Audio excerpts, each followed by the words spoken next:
Harvest season is approaching us again, but farmers around the area know this year's been challenging in the fields. 21 Alive's Jen Danczak is here with details on one local farmer's experience this year. Jen, what are they telling you? Well, Corinne, water stood in fields this year where it's never stood before. And according to one local farmer, that was just the beginning of the trouble. Record rainfalls from both June and July made things harder for local farmer Roger Hadley, making him and other farmers face challenges they wish they didn't have to face. Because of the rain, Hadley planted his corn in early May, 2 weeks behind schedule, and his beans didn't get planted until Memorial Day weekend, which was a month behind the plan. His neighbor, another farmer, did not put nitrogen on his plants until 4th of July and even drove through water in the process.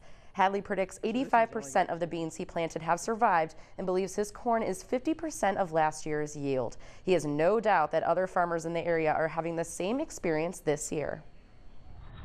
Our heavy ground in this area and most areas cannot take excess rains. We've had years where we've had not quite this much rain since we've set records this year, but had huge rains, but it would rain and it would dry up for 2 weeks. Then you'd have chances to get back in. Here, we just didn't have those chances.